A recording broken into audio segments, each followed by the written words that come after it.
Muy buenas noches con todos. Por favor, me confirman si pueden ver mis diapositivas. Buenas noches, doctor. Sí, sí se pueden visualizar. Sí, doctor. Sí. Sí, doctor. Ya, muy bien. Vamos a empezar más tres temas en realidad, que es la hipófisis, el hipotálamo y la tiroides. Ya, entonces acuérdense que en el examen solo va a entrar ojo, oído, hipófisis, hipotálamo y tiroides, ¿no? Esos temas, cinco temas. Vamos a hacer hipófisis, hipotálamo que van de la mano y glándula tiroides para complementar lo que es esta parte del sistema endocrino. Muy bien, la clase por si acaso la estoy grabando y acá se las paso.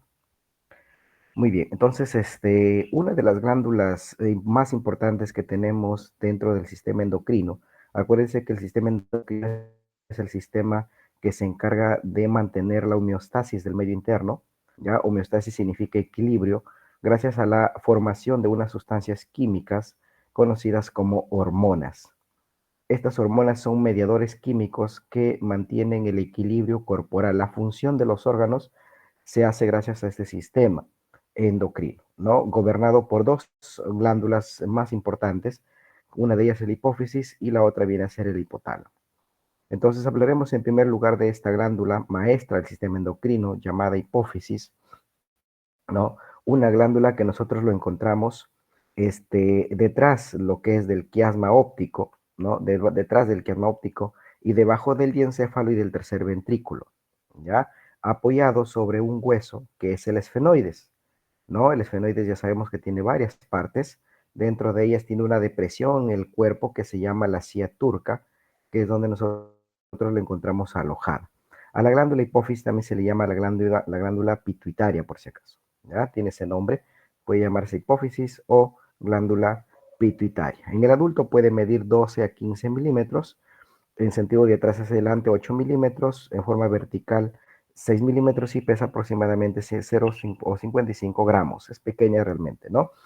Esta es la fosa craneal. Las fosas craneales, acuérdate, es la fosa craneal anterior. Todo esto viene a ser la fosa craneal media y esta es la fosa craneal posterior. En la fosa craneal media es donde nosotros encontramos al eslabón de la base del cráneo, que es este hueso de acá llamado esfenoides.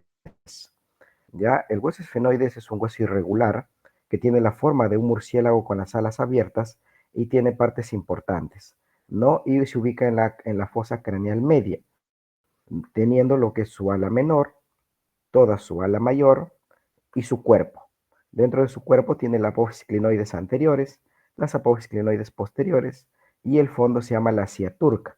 Y debajo de la scia turca tiene dos cavidades neumáticas que son senos paranasales, en este caso esfenoidales, ¿no? Aparte sabemos que tiene su apófisis pterigoides para formar lo que es las coanas, pero esas estructuras no nos interesa tanto en esta parte.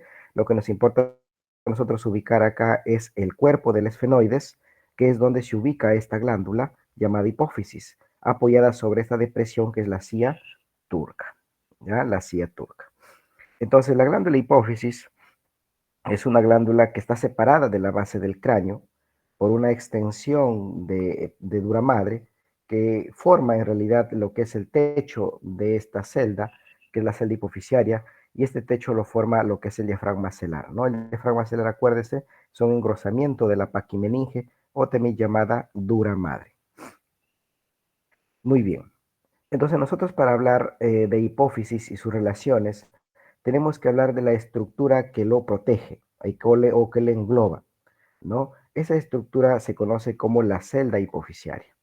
Entonces, la glándula hipófisis se ubica dentro de la celda hipofisiaria y esta celda hipofisiaria va a tener dos porciones, una parte ósea y una parte fibrosa, es decir, hay hueso y partes blandas.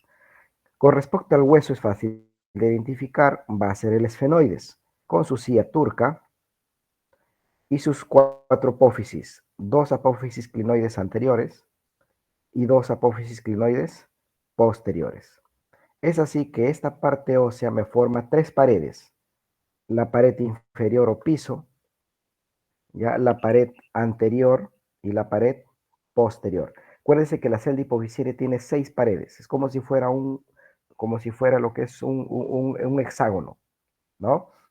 Oh, perdón, un cubo, ¿no? Un cubo con seis caras.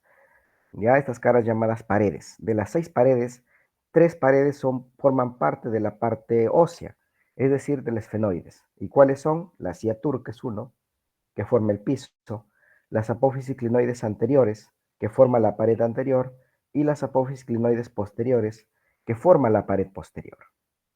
¿Ya? Luego tenemos que la parte fibrosa o las partes blandas también forman 3 paredes, porque faltarían 3. Acuérdense que la parte ósea son 3 y la fibrosa son 3. ¿Ya? Si hablamos del piso, de la pared anterior y posterior, ¿qué faltaría? Faltaría el techo y faltaría las paredes laterales. Es así que la parte fibrosa forma esas 3 paredes: el techo, lo que es la pared lateral derecha y la pared lateral izquierda, obviamente, ¿no? Muy bien, el techo, acuérdense, es igual a diafragma celar. Y si ustedes hablan de diafragma celar, que es esta estructura que está acá, que es dura madre, ¿ya? El diafragma celar es dura madre, es engrosamiento de la dura madre. A la dura madre también se le llama paquimeninge. No confundan con la pía madre aranoides, que le llaman leptomeninge, ¿ya? Esta dura madre que forma el techo de la celda hipoficiaria también forma lo que es o separa a la celda hipoficiaria de la fosa craneal o del diencéfalo en este caso, y que está atravesada por esta estructura que ustedes ven ahí, que es el tallo de la hipófisis, ¿no? El tallo de la hipófisis o el infundíbulo es el que lo atraviesa, ¿ya? Entonces a la parte superior se relaciona con la dura madre. Faltaría la parte lateral.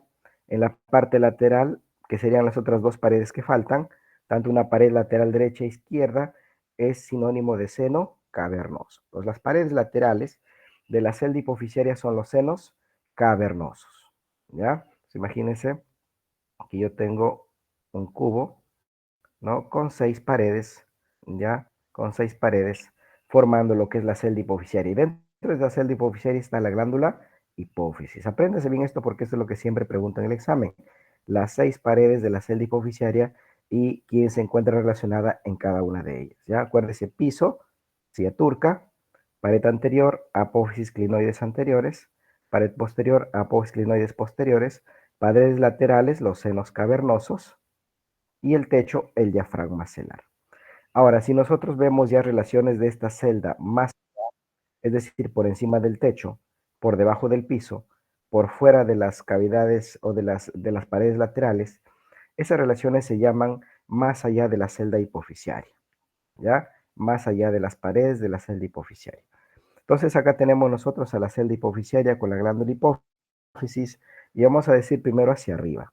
Para ver sus relaciones hacia arriba, sabemos que hacia arriba la glándula hipófisis se prolonga con su tallo hipoficiario, ¿no? O tallo pituitario, que atraviesa la dura madre, que atraviesa el diafragma celar en este caso. Y en relación a eso tenemos que detrás del infundíbulo o detrás del tallo hipoficiario vamos a encontrar nosotros a la protuberancia, ¿no? A la protuberancia con su arteria. Acuérdense que en la protuberancia, en el surco basilar, está la arteria basilar, con sus ramas ahí, no las arterias pontinas, y sus ramas terminales, que es la cerebral posterior, y la cerebelosa, una de sus ramas superior, ¿no? Entonces, por encima de la celda hipoficiaria, en relación al infundíbulo hacia atrás, está la protuberancia con el surco basilar. Hacia adelante, si este es el infundíbulo, hacia atrás ya dijimos, hacia adelante estará el quiasma óptico, y hacia atrás los cuerpos mamilares, y hacia arriba el receso infundibular. Acuérdense, ¿eh? Entonces las relaciones por arriba de la celda hipoficiaria van a depender del tallo hipoficiario, ¿ya? Si miro del tallo hipoficiario hacia arriba, será el receso infundibular. Si miro del tallo hipoficiario hacia atrás, serán los cuerpos mamilares, y también va a ser lo que es la protuberancia y el surco basilar. Y si lo miro hacia adelante, vendrá a ser lo que es el quiasma óptico, ¿ya? El quiasma óptico. Muy bien. Y lateralmente, ¿no? Ya tenemos toda la relación hacia arriba, ahora vemos su relación lateral. Lateralmente se relaciona con los senos. Decíamos que la pared lateral del receso, perdón, la pared lateral de la celda hipoficiaria es los senos cavernosos, ¿cierto? Entonces, más allá de los senos cavernosos, ¿con quién se relaciona? Con el nervio oculomotor, con el tercer par, con el nervio abducens, el sexto par, el nervio troclear, que es el cuarto par, y el nervio oftálmico, que es la rama B1 del nervio trigémino. ¿Ya? Entonces yo les pregunto, la relación más allá o la relación lateral de la celda hipofisiaria será con estos nervios, oculomotor, troclear, oftálmico y abducens. Ambos lados, obviamente, ¿no? Hacia abajo es fácil de deducir, ¿no? Si acá está la silla turca, que forma el piso de la celda hipofisiaria, hacia abajo, ¿quién estarán los senos esfenoidales? ¿Ya? Porque debajo de la silla turca están los senos esfenoidales. Y hacia adelante, esta relación es importante porque hacia adelante se relaciona con la cavidad nasal, ¿ya? Hacia adelante se relaciona con las cavidades nasales y esta relación importante hace que las cirugías neuroquirúrgicas sean endoscópicas, ¿no? A través del seno esfenoidal se llega a la celda hipofisiaria y se pueden operar tumores de celda hipofisiaria sin abrir el cráneo. ¿Ya? Entonces acuérdese, hacia adelante se encuentra la relación con las cavidades nasales. Muy bien, ahora hablemos ya estrictamente de esta glándula, que es la hipófisis. Ya acuérdense que la hipófisis presenta dos grandes lóbulos, un lóbulo anterior que es el más grande, ¿no? Que viene a ser la adenohipófisis, y un lóbulo posterior que es un poco más pequeño, que viene a ser la neurohipófisis, ¿ya? La neurohipófisis. Y presenta lo que es un tallo, ¿no? Un tallo hipofisiario que lo conecta con el diencéfalo, ¿ya? Con el diencéfalo. Muy bien, de la neurohipófisis. La neurohipófisis va a estar formada por dos partes, ¿no? Por partes, lo que es la pars nervosa, ¿ya? La pars nervosa y lo que es el infundíbulo, o también llamado tallo hipofisiario, ¿no? El infundíbulo o tallo hipofisiario. Lo primero que tienen que saber ustedes de la neurohipófisis es que su origen está en el diencéfalo, ¿no? Cuando el diencéfalo se invagina, forma el lóbulo posterior. Ya cuando el diencéfalo se invagina, forma el óvulo posterior. Entonces, por eso que la relación del diencéfalo, en este caso específicamente del hipotálamo, con el óvulo posterior es una relación directa a través de vía nerviosa, lo cual nosotros conocemos como tracto hipotálamo hipofisiario. ¿No? Yo le he preguntado, ¿cómo es la comunicación entre el hipotálamo y la neurohipófisis? Es vía nerviosa, también llamado tracto hipotálamo hipofisiario. Una relación directa. ¿Por qué? Porque es el mismo hipotálamo al imaginarse que forma la lóbulo posterior de la neurohipófisis. A diferencia de la hipófisis que no tiene nada que ver con el origen ectodérmico del diencéfalo, ¿no? La neurohipófisis convexa tiene una coloración gris amarillenta y, como les mencioné, está formada por dos porciones, lo que es el infundíbulo, también llamado tallo hipofisiario, que es el que atraviesa el diafragma celular y se dirige hacia el diencéfalo, y el óvulo nervioso, que es una zona anatómica que solo almacena hormonas, acuérdense esto, ¿no? La pars nervosa o lóbulo nervioso solo almacena hormonas y almacena dos hormonas, que es la oxitocina y la ADH, también llamado antidiurética, ¿ya? Y el tallo hipofisiario obviamente es la que se continúa hacia arriba con el diencéfalo, ¿no? Esta depresión se llama eminencia media, tuber cinerum, y ahí se encuentra el receso infundibular. Entonces, en la neurohipófisis no hay síntesis de hormonas, solo hay almacenamiento. Las dos hormonas que se almacenan es la oxitocina y la antidiurética. La oxitocina es una hormona producida en el núcleo paraventricular del hipotálamo, ¿no? En el núcleo paraventricular del hipotálamo, ahí se produce, y tiene una función de contracción de músculo liso. La oxitocina participa, seguramente en fisiología les han dicho, participa lo que es en la contracción del músculo liso uterino durante el parto, durante las menstruaciones, y también en la contracción del músculo liso a nivel de la glándula mamaria para la eyección de la leche. Y en el núcleo supraóptico, que es el otro núcleo, se va a producir lo que es antidiurética. Acuérdense que la oxitocina y la antidiurética en realidad se producen en estos dos núcleos, solo que en el núcleo paraventricular predomina lo que es la oxitocina y en el supraóptico predomina la antidiurética o ADH, también se llama vasopresina. Es una hormona que actúa a nivel renal, tubo contorneado distal para la reabsorción de agua y sodio, ¿no? Es una hormona que participa en el control de la presión arterial, ¿no? La antidiurética. Cuando esta hormona no existe, o hay deficiencia, produce lo que es una enfermedad que se llama la diabetes insípida, ¿ya? Diabetes insípida, es decir, normalmente la diabetes genera una orina sabor a dulce, ¿no? El paciente orina un montón, orina litros, pero es sabor a dulce, es el diabético normal. Pero el diabético insípido orina también bastante, pero la orina es insípida, es decir, no es dulce, por eso le llaman diabetes insípida y es por deficiencia de la hormona antidiurética. Entonces el núcleo paraventricular, como ven ahí, se conecta a través de axones, porque acuérdense que todo núcleo está formada por cuerpos neuronales o somas, y estos tienen sus axones. Y estos axones son los que se comunican directamente con el lóbulo posterior, y a estos axones se les llama el eje hipotálamo hipoficiario, o más conocido como tracto hipotálamo hipoficiario. Como verán ahí, es una comunicación nerviosa. ¿Ya? ¿Y qué tipo de axones son? Pregunta de examen. Amielínicos. ¿Ya? Son axones amielínicos. Muy bien.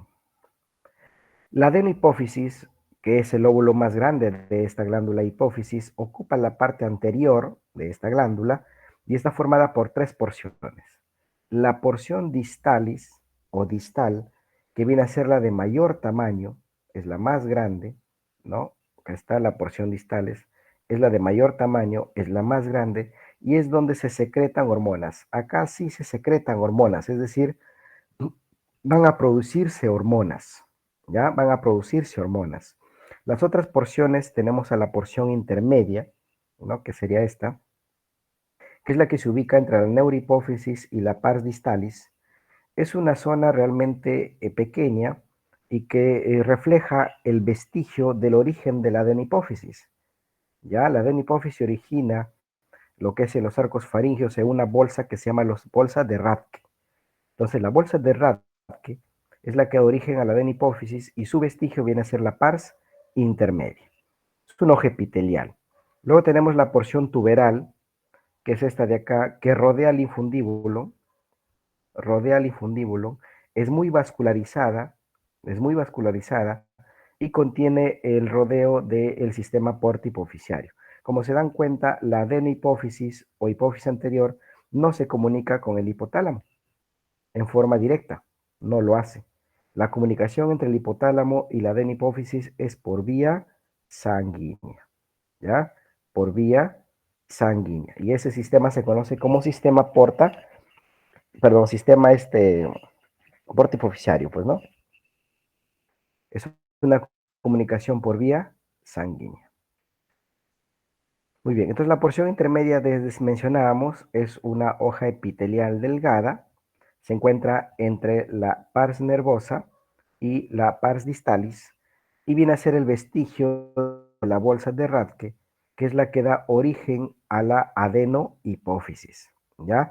A la adenohipófisis. No se conoce su función, no tiene una función conocida, ¿no? Pero sabemos que es un vestigio del origen de la adenohipófisis. La porción distal, que sabemos que es la más grande, está llena de células secretoras, tiene muchas células secretoras de tipo basófilas y de tipo acidófilas.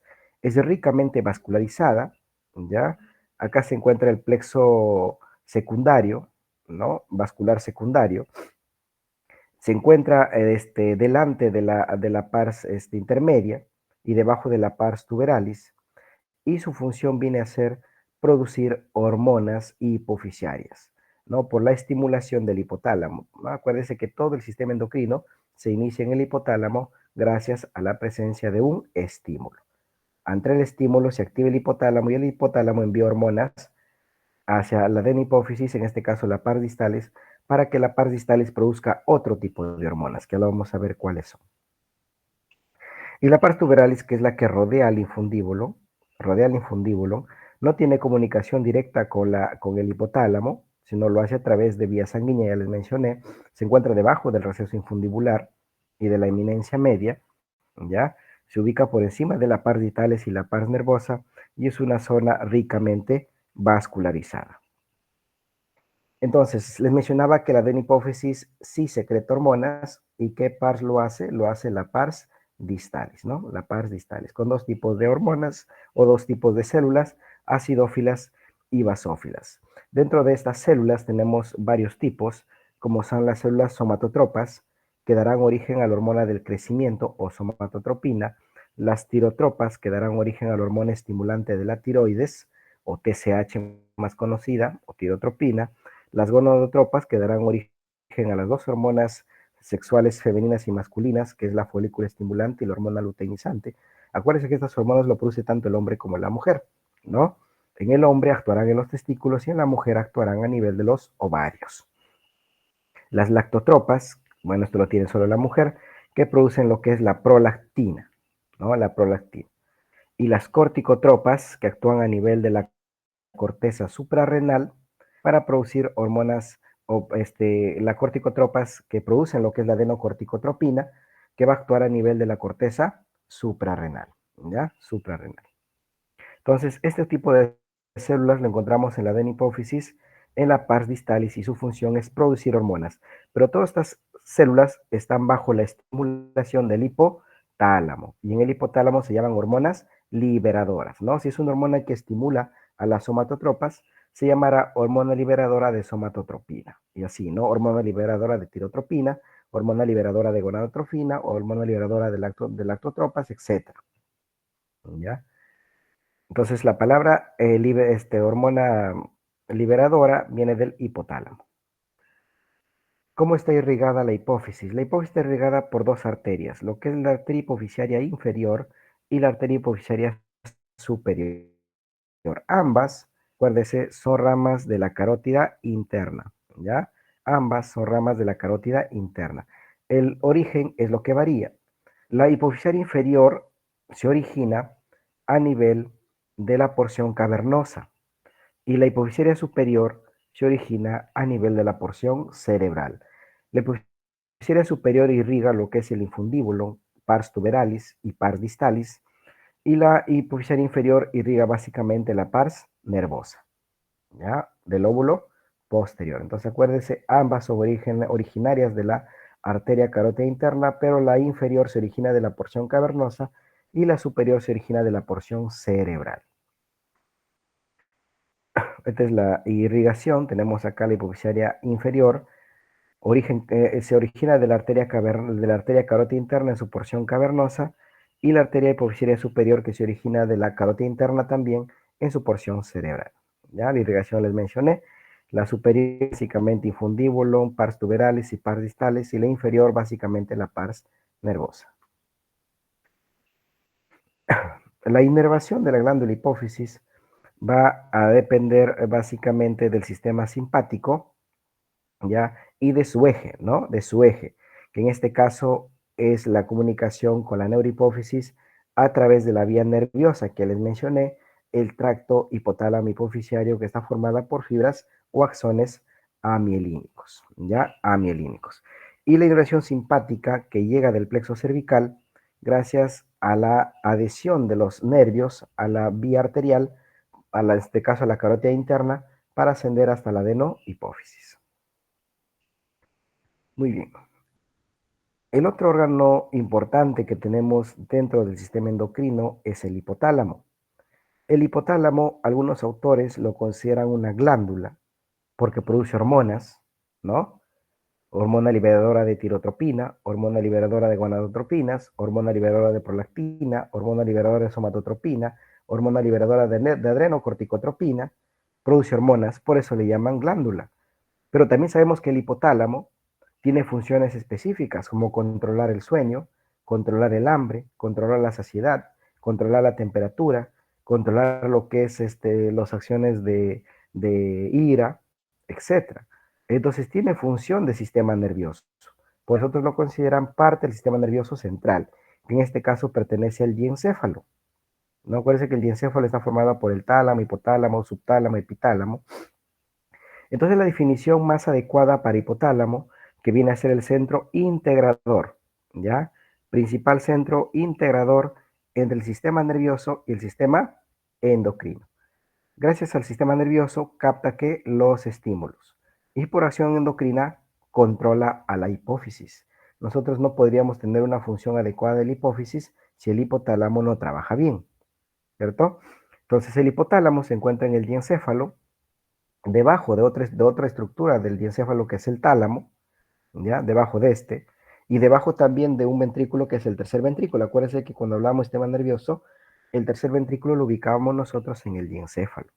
Controla el sistema nervioso autónomo, controla el sistema neuroendocrino y gracias a esto nos da lo que es la homeostasis corporal, que significa equilibrio del medio interno. Hacia anterior su límite viene a ser la lámina terminal, hacia lateral es el subtálamo, hacia posterior la comisura blanca y el surco epofisiario, y hacia inferior está el quiasma óptico, el tubercinero, el infundíbulo y los cuerpos mamilares, ¿no? Acuérdense bien de los límites del hipotálamo. Entonces, lo que hay que recordar dentro de la parte endocrina del hipotálamo, ¿no? Dentro de la parte endocrina del hipotálamo, hay que recordar sus núcleos, ¿ya? Hay que recordar sus núcleos. Si yo pregunto algo acá, es la función básicamente de estos núcleos. Tenemos acá al número 1, que viene a ser el núcleo preóptico. La función que tiene el núcleo preóptico es controlar al sistema nervioso parasimpático, ¿ya? Sistema nervioso parasimpático. Por eso decíamos que el hipotálamo controla el sistema nervioso autónomo. El 2 viene a ser lo que es el núcleo paraventricular. Bueno, la mnemotecnia es sapo, ¿no? Ya ustedes lo saben eso. El paraventricular produce básicamente oxitocina. El 3, que viene a ser el área hipotalámica anterior, esta se relaciona con el control de la temperatura, ¿ya?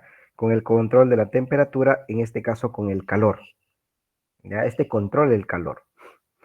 El 4, que viene a ser lo que es el núcleo supraóptico, bueno, es la que produce lo que es la vasopresina, ¿no? La mnemotecnia, sapo. Supraóptico, antidiurética o vasopresina, que les mencionaba que es una hormona que actúa a nivel renal. ¿Ya? El 5 viene a ser el área hipotalámica dorsal, ¿ya? El área hipotalámica dorsal, junto al 6 que viene a ser el núcleo dorsomedial que controlan lo que es la saciedad, ¿ya? Controlan la saciedad.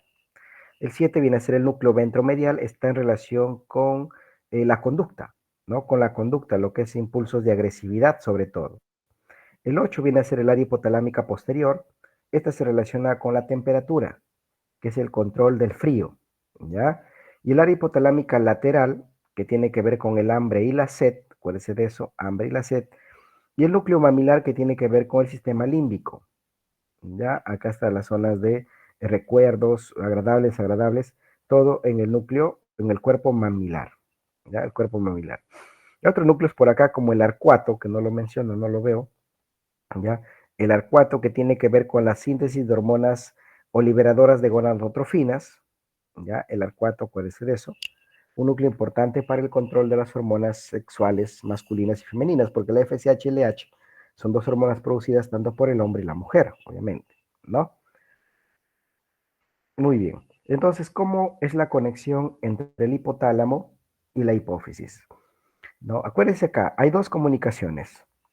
Una comunicación nerviosa, ¿ya? Una comunicación nerviosa y una comunicación vascular. La comunicación nerviosa, acá está, ¿no? Una comunicación nerviosa y una comunicación vascular. La comunicación nerviosa viene a estar dado por el tracto hipotálamo hipofisiario, ¿ya? Que se da entre el hipotálamo y la neurohipófisis, a través de los dos núcleos principales, que es el supraóptico y el paraventricular, y con sus axones amielínicos. Es una comunicación directa, y cuya función es transportar hormonas, la oxitocina y la vasopresina, producidas en el núcleo supraóptico y paraventricular, para almacenarlas en la neurohipófisis. En cambio, la conexión entre el hipotálamo y la adenohipófisis es vía sanguínea, y esa comunicación vía sanguínea se le conoce como vía endocrina. Y a ese sistema se le llama sistema porta hipofisiario. Ya es la diferencia. Porque acuérdense que la adenohipófisis no tiene comunicación directa con la neurohipófisis, perdón, no tiene comunicación directa con el hipotálamo, pues su origen no está ahí. A diferencia de la neurohipófisis, que sí, su origen está en el hipotálamo. Entonces, la comunicación de la hipotálamo con la adenohipófisis por vía sanguínea, y eso se le conoce como vía endocrina, ¿no? Y gracias a ello controla lo que es la secreción hormonal, ¿no? Por ejemplo, ¿cómo se hace la secreción hormonal ante un estímulo, ¿no? Por ejemplo, la succión, por ejemplo. ¿no? Si la mamá dio a luz, no es que la mamá dé a luz y ya produce leche, eso no es cierto, ¿no? Ante la succión, que vendría a ser el estímulo, y como es un estímulo nervioso, ¿quién lo capta? El hipotálamo, ¿no? Porque el hipotálamo es un órgano del sistema nervioso central. Entonces el hipotálamo capta lo que es ese estímulo, la succión, y envía una señal a través de una hormona, que sería la hormona liberadora de prolactina, ¿no? Hormona liberadora de prolactina. ¿Y por dónde viaja? Por vía sanguínea, por el sistema portihipofisiario. Llega a la adenohipófisis y la adenohipófisis tiene sus células lactotropas y producirá la hormona llamada prolactina, ¿no? La prolactina va a ir de frente a la glándula diana en este caso. Hay algunas hormonas que van primero a una glándula endocrina periférica, ¿no? Por ejemplo, si es adenocorticotropina, irá a la corteza suprarrenal. Si es la hormona estimulante de la tiroides, irá a la tiroides. Pero en este caso, la prolactina ya no va a un órgano endocrino, sino va directamente a su célula diana, que en este caso sería la glándula mamaria, ¿no? Para producir leche. Entonces, eso se llama feedback positivo ante un estímulo. Y así como también existe un feedback positivo, también hay un feedback negativo que inhibe la producción de las hormonas, ¿ya? Y así pueden hacer ustedes ejemplo con cualquier tipo de hormona, pero todo se inicia con un estímulo, ¿ya? Todo se inicia con un estímulo. Estas son las dos hormonas que hablamos de ellas. Entonces, el sistema portihipofisiario, ¿ya? Es un sistema vascular que se origina en las células neurosecretoras del hipotálamo, es una estructura que conocemos, la eminencia media, que pertenece al diencéfalo, y es donde se forma el primer plexo, que sería el plexo primario, ¿ya? El plexo primario. Y ahí viaja hacia el óvulo anterior, sobre todo a la pars distalis, ¿no? A la pars distalis, que es donde formará lo que es el plexo secundario.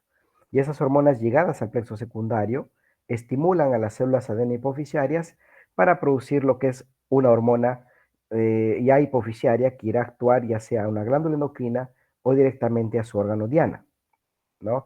Y estos salen a través de las venas hipofisiarias anteriores, ¿no? Que en general pueden ser de 4 a 5, que se les llama venas hipofisiarias eferentes y cuya desembocadura está en el seno cavernoso. Pregunta de examen, ¿no? Las venas hipofisiarias eferentes del plexo secundario desembocan ¿dónde? En el seno cavernoso.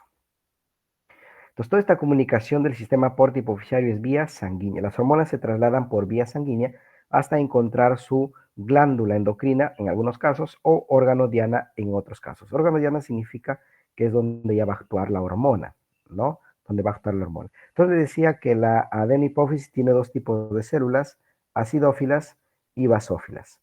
Dentro de las acidófilas tenemos las que producen prolactina, ¿no? Entonces serían las hormonas lactotropas.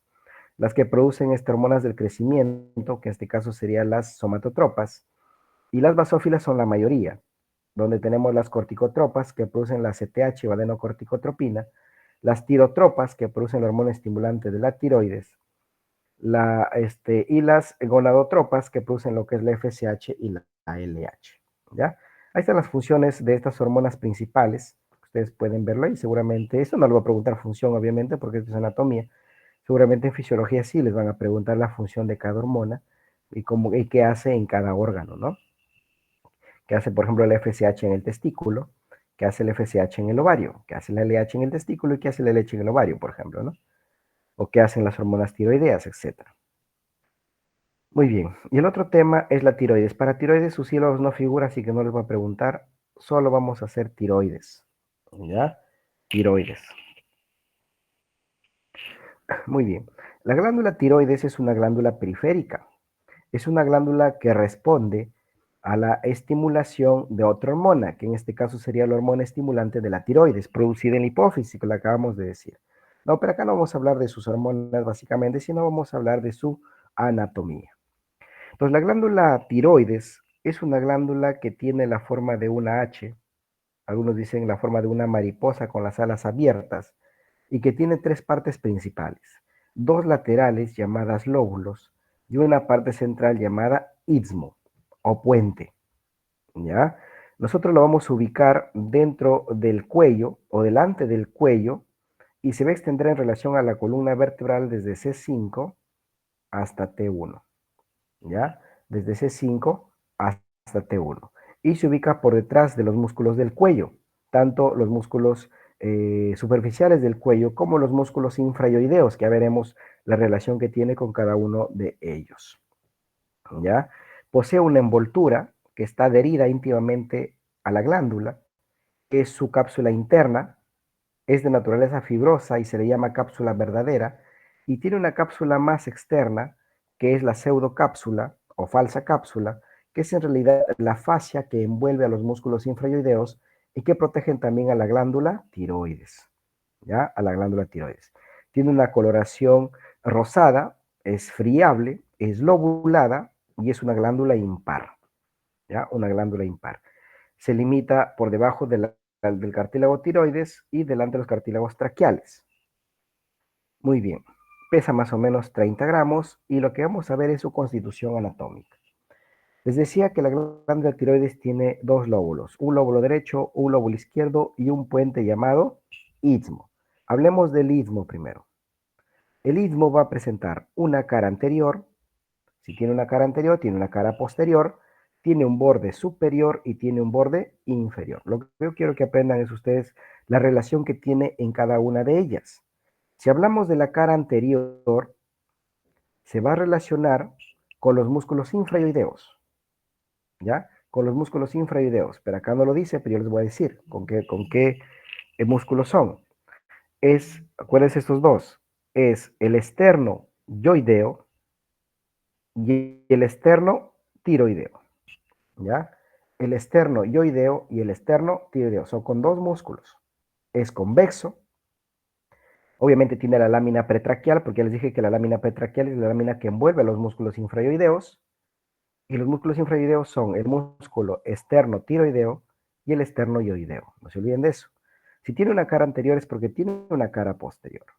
Y la cara posterior ya está en relación a la tráquea.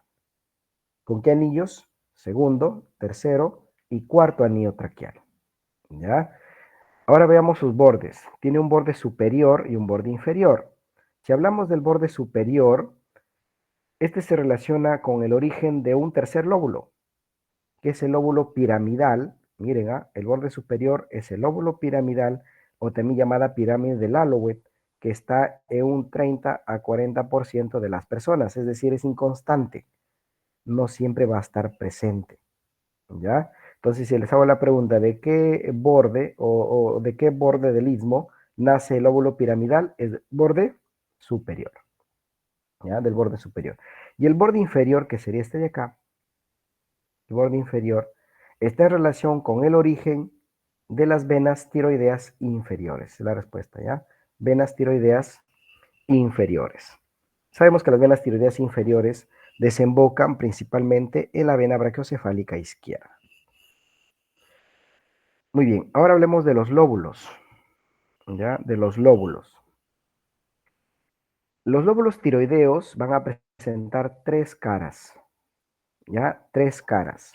Van a presentar dos polos y van a presentar bordes. Dentro de las caras tenemos esta que están viendo acá, que es la cara anterolateral. Cara anterolateral, ¿ya? Entonces lo que ustedes tienen que saber es sus relaciones de estas caras. La cara anterolateral es una cara convexa y está en relación con los músculos infrayoideos, ¿ya? En relación con los músculos infrayoideos. ¿Y cuáles son los músculos infrayoideos? Ahora ya son tres. Es el esternotiroideo, perdón, el esternoyoideo primero, más profundo el esternotiroideo y más superficial el homoyoideo. ¿Y qué parte del homoyoideo? Vientre superior, porque el homoyoideo es un músculo en asa que tiene dos vientres, un vientre superior y un vientre inferior. El vientre inferior nace en el omóplato y el vientre superior se inserta en el yoides. Por eso se llama homo, de omóplato, yoideo. ¿Pero con cuál vientre se relaciona? Con el superior. ¿Ya? Entonces acuérdense, ¿ah? Cara anterolateral, músculo esternoyoideo, esternotiroideo y el homoyoideo, vientre superior. ¿Y cuántos músculos infrarroideos son? 4 por si acaso. Hay uno que va de la tiroides al ioides, que es el tiroideo, que ese nunca se relaciona con la glándula tiroides. O sea, nada que ver. Ya, ténganlo en cuenta ahí. Luego tenemos unas caras atrás. Y atrás hay dos caras. Una posteromedial, ¿no? Una posteromedial, que sería este de rojo acá, que se aplica directamente sobre la tráquea y más atrás sobre el esófago. Por eso que la relación posteromedial está en relación con la tráquea, que en este caso sería quinto y sexto anillo traqueal, con la cara lateral del cartílago cricoides, ¿ya? Y con la parte posterior inferior del cartílago tiroides, ¿ya? Del cartílago tiroides. Pero su relación principal, como ven en la imagen, es con la tráquea, quinto y a sexto anillo traqueal. Luego tenemos una cara posterior, que sería este de negro acá. En la cara posterior la relación es con este paquete, que es el paquete básculo nervioso del cuello, que está formada por la carótida común, está formada por la vena yugular interna y está formada por el nervio vago. Pregunta de examen, ¿ya? El paquete básculo nervioso del cuello se relaciona con el óvulo tiroideo en su cara posterior. ¿Quién lo forma? Carótida común más nervio vago más yugular interna, ¿ya? Y tiene dos polos, un polo superior que llega hasta el cartílago tiroides, y ven acá, a un, a un tercio inferior del cartílago tiroides, y su polo inferior que llega hasta el quinto y sexto anillo traqueal. Pero vamos a ver algunas relaciones importantes de los polos, tanto a nivel superior como inferior. Ya les mencioné que a nivel superior se relaciona con el quinto y sexto anillo traqueal, perdón, inferior, y a nivel superior se relaciona lo que es con el borde, con la cara postero inferior del cartílago tiroides. Pero hay una relación mucho más importante de los polos que sucede a nivel superior y a nivel inferior. Si bien es cierto que a nivel superior llega hasta la parte posterior inferior del cartílago tiroides, pero esto llega cerca a un triángulo venoso de Farabaugh. Yo le he preguntado, ¿no? La relación del polo superior de la glándula tiroides es con el triángulo venoso de Farabaugh. Un triángulo que se encuentra en el triángulo carotídeo del cuello, ¿no? Y que está formada hacia atrás por la vena yugular interna, hacia adelante está formada lo que es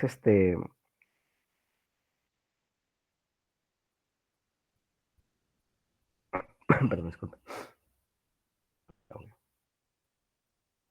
Ya hacia adelante, que está formado lo que es por el tronco tirolingofacial, y hacia arriba se encontraría lo que es el nervio glosofaringio, ¿ya? El nervio, perdón, el hipogloso, ¿no? El nervio hipogloso, el 12º par, ¿ya? Entonces, el triángulo de Farabaugh, que es un triángulo que se encuentra en el cuello, se relaciona con el polo superior de la glándula tiroides. Y el polo inferior se relaciona con un ángulo venoso, ¿no? Que viene lo que es la yugular interna con la vena subclavia. Por eso le llaman ángulo yugulo subclavio. Acuérdense, cuando se une la yugular interna con la subclavia forman el tronco venoso brachiocefálico, ¿ya? Entonces el polo inferior se relaciona con el ángulo yugulo subclavio. Ya sabemos que es a nivel del quinto y sexto anillo traqueal, ¿correcto? Entonces, acuérdense esas dos relaciones. Tiene dos bordes, un anteromedial y dos posteriores. Un anteromedial dirigido hacia arriba y hacia adelante, y dos posteriores, que uno sería el medial y otro sería el lateral, que son redondeados y se unen en las caras adyacentes. Es una imagen de las relaciones musculares, ¿no? El más profundo, este de acá, vendría a ser el músculo esternotiroideo, el más superficial, el esternoioideo, y el que está acá viene a ser el homoioideo vientre superior. Y si nosotros queremos hacer más relaciones con otros músculos del cuello, vamos a encontrar nosotros más adelante, más superficial ya al esternocleidomastoideo y mucho más superficial al platisma o cutáneo del cuello, que también se relacionan con la glándula tiroides, pero ya en forma más superficial. Con respecto a su irrigación de la glándula tiroides, ¿ya? Con respecto a su irrigación de la glándula tiroides, esta va a depender básicamente de dos arterias, lo que es la arteria tiroidea superior y la arteria tiroidea inferior. y en una pequeña cantidad de personas aparece una tercera arteria, que es la arteria tiroidea media, ¿ya? La arteria tiroidea media, también llamada arteria de Ima o arteria de Neubauer, ¿ya? Pero es inconstante. Las que siempre van a estar son la tiroidea superior y la inferior. Lo que ustedes deben saber es dónde se origina. La tiroidea superior se origina de la arteria carótida externa. Irriga obviamente el polo superior, anterior, posterior de la tiroides, ¿no? La arteria tiroidea inferior, que irriga la parte inferior de la tiroides, nace de este tronco, que es el tronco tirocervical. El tronco tirocervical a su vez es rama de la subclavia, ¿ya?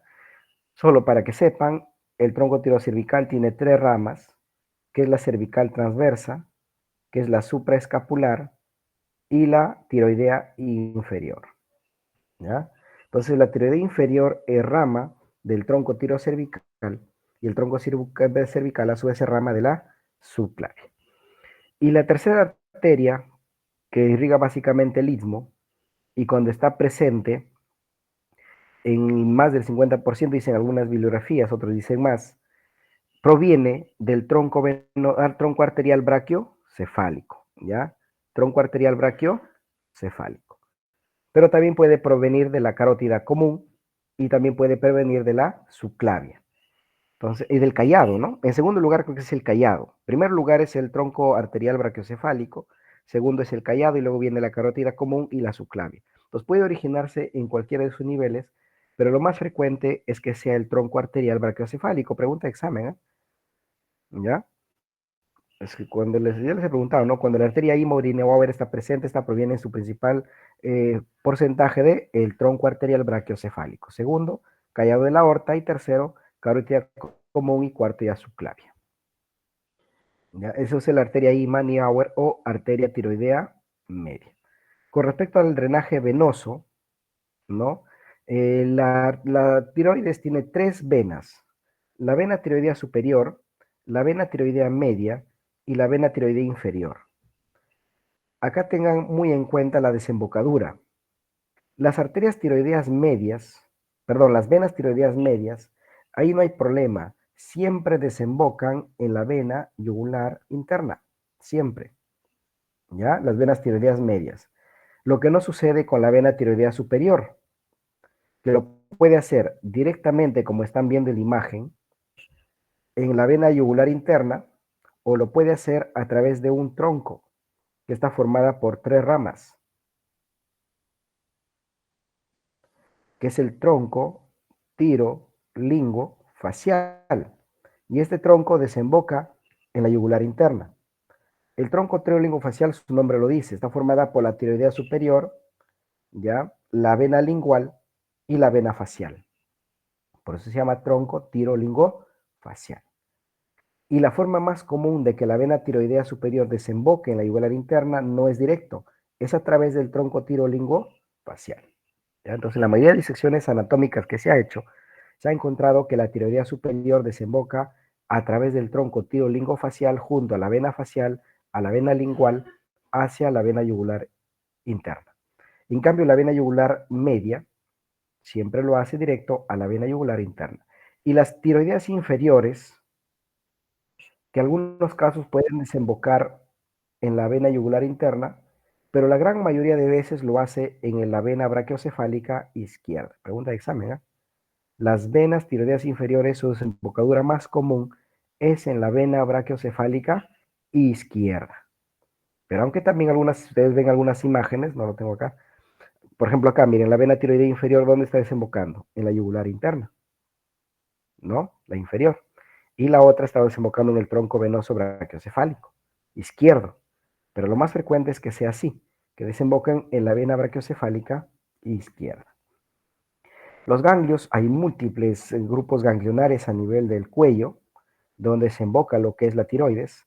Tenemos los ganglios cervicales profundos superiores, los ganglios cervicales profundos inferiores, los ganglios prelaringios, los ganglios pretraquiales y los ganglios paratraquiales. A todos esos ganglios, la glándula tiroides genera desembocadura, por eso las metástasis tiroideas de cáncer es muy agresivas en el cuello, ¿no? Y la cirugía consiste muchas veces en extraer la glándula y extraer los ganglios. Son cirugías que demoran 8 a 10 horas, porque hay que drenar todo el sistema linfático de ganglios a nivel del cuello. Le llaman disección de cuello. Ya, solo para cultura general que la tengan ustedes ahí. Y para terminar, tenemos que la inervación de la glándula tiroides está dado tanto por el sistema simpático, que proviene del ganglio cervical medio y del segundo nervio cardíaco. ¿Ya? Acuérdense que los ganglios cervicales son tres: medio, superior e inferior. En este caso viene del ganglio cervical medio. Y la inervación parasimpática deriva del vago, ¿ya? Del nervio vago, a través de sus nervios, que son el nervio laríngeo superior y el nervio laríngeo inferior. Pero el nervio laríngeo inferior también se le llama nervio laríngeo recurrente, ¿ya? Recurrente. Entonces tenemos que el nervio laríngeo superior, que es el nervio que se origina en el nervio vago, tiene dos ramas, ¿no? La rama interna y la rama externa. La rama interna es la que se introduce en la laringe para dar inervación sensitiva, y la rama externa es la que rodea la glándula tiroides para inervar lo que es al músculo cricotiroideo, lo que es un músculo constrictor de la laringe. Y la otra rama es la arteria laringe inferior, que más lo conocemos como nervio laringio recurrente, que este es el principal nervio de la inervación parasimpática de la glándula. Acuérdense que el nervio laringio recurrente o nervio laringio inferior, también le llaman, se origina en forma indistinta. A nivel izquierdo se origina en el callado aórtico y a nivel derecho se origina a nivel del asa de la subclavia, ya en diferentes niveles. Ambas van a la laringe y ambas van a la tráquea y van a la glándula tiroides para dar la inervación parasimpática. El control de la glándula tiroides va a depender del estímulo, obviamente, ¿cierto? Ante un estímulo, por ejemplo, el ejercicio, ¿ya? Ante el ejercicio se activa lo que es el estímulo a nivel del hipotálamo y esta produce una primera hormona que sería la hormona liberadora de tirotropina, que actúa en la adenipófisis, en las células tirotropas y produce la TSH, que es la hormona estimulante de la tiroides, lo cual viajará a la glándula endocrina, que en este caso sería la glándula tiroides, y producirá sus otras hormonas, que es la T3 y la T4, que son muy activas en el metabolismo y producen energía, ¿no? Esto sería un feedback positivo, por ejemplo. Dentro de su citología, la tiroides tiene dos tipos de células: las células foliculares, ¿no? Las células foliculares, que son las que se encargan de producir la T3 y la T4, y las células parafoliculares, que producen otra hormona que se llama la calcitonina o tirocalcitonina, que tiene que ver con el control de calcio y fósforo, ¿no? Y las foliculares, que producen la T3 y la T4, que ya ustedes conocen su función, que participan en el metabolismo, en el crecimiento, en el desarrollo de órganos, diferentes órganos del cuerpo, etcétera, ¿no? Esta es la función que tiene la glándula tiroides, ya ustedes la pueden leer, ¿no? Seguramente en fisiología no voy a preguntar función hormonal, obviamente, porque es anatomía, pero ahí lo tienen para que seguramente ustedes ya lo han leído en otros cursos, ¿no? Acerca de las funciones que tiene las células, las hormonas tiroideas, ¿no? Pero acuérdense que en histología seguramente les hacen esto, lo que es las células foliculares y las parafoliculares, que son la parte histológica ya de la glándula tiroides. Muy bien, que estamos a las justas con el tiempo. Entonces, ese es un resumen que les quería hacer acerca de estas tres órganos endocrinos, que es la hipófisis, el hipotálamo y la glándula tiroides, y dense cuenta donde he resaltado, que es probablemente las preguntas que les voy a hacer el día viernes. ¿Alguna pregunta? Doctor, una consulta. ¿Sí?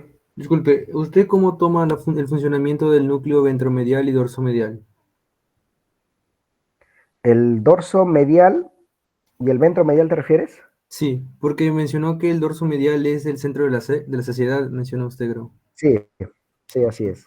O sea, Y el ¿usted lo toma ventromedial es así? de Porque en conducta. otros libros no lo toma así, por eso le pregunto. Ah, ya. No, dorso medial es saciedad y ventromedial es conducta. Así Ok, lo voy a tomar. ok, ok, ok. ¿Ya? Tengan en cuenta. Muy bien. ¿Alguna otra pregunta? Doctor, disculpe, sobre la glándula paratiroides. va a ingresar en el No, para examen. tiroides no, porque sus sílabos no lo han sacado este ciclo. Antes lo preguntábamos, pero hay que respetar el sílabos. El sílabos no lo han considerado, así que no les voy a preguntar. Ya, doctor, muchas gracias. Ujú. Muy bien, chicos. Entonces, ahí terminamos y ya les paso la grabación a sus delegados para que lo puedan repasar. ¿Ya? Doctor, disculpe, buenas noches. Una consulta. La clase de la cuarta unidad todavía lo vamos a estar desarrollando por vía Zoom, diga. Sí, también lo voy a hacer yo lo voy a hacer también, ¿ya? Igual me Ok. presentan solo diapositivas para su nota, ¿ya? Ya, doctor, gracias. Ujú. Muy bien, chicos, se acaba la hora. Nos vemos. Cuídense. Bonita Hasta noche. luego, doctor. Hasta luego, que Hasta se luego, cuide. doctor. Hasta luego, Hasta luego, doctor. doctor.